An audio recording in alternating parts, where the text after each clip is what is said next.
Hello friends and welcome back to my channel. Today we're diving into the world of prototyping tools and comparing three popular options: Webflow, Framer, and Figma.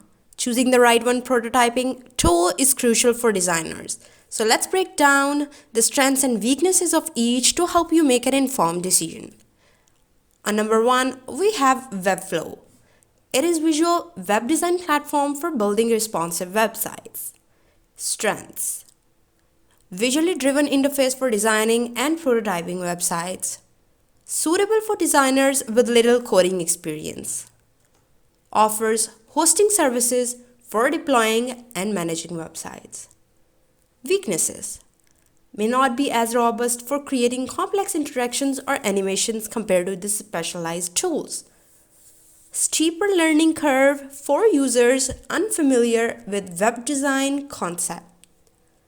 On number two, we have Framer, which is advanced prototyping tool for creating high fidelity interactive prototypes.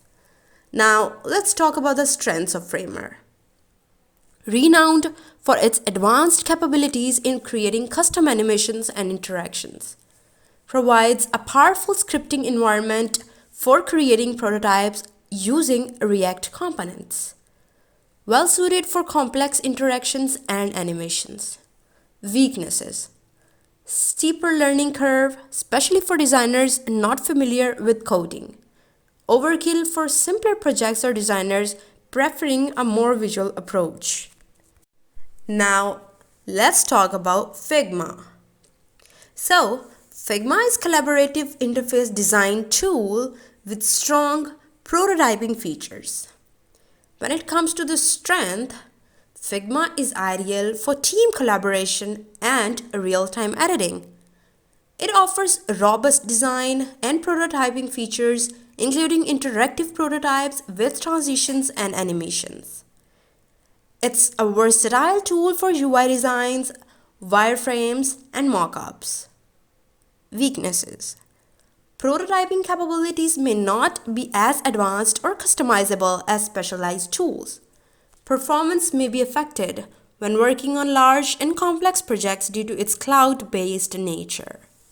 In summary, Webflow is focused on web design and development. Framer specializes in high-fidelity interactive prototyping, and Figma is designed for collaborative interface design with strong prototyping features. Each tool has its own strengths and weaknesses, so the choice depends on your specific requirements, project needs, and personal workflow. So that's a wrap up, folks. If you like this video, don't forget to subscribe to the channel, press the bell icon, share, and like the video. Thank you for watching.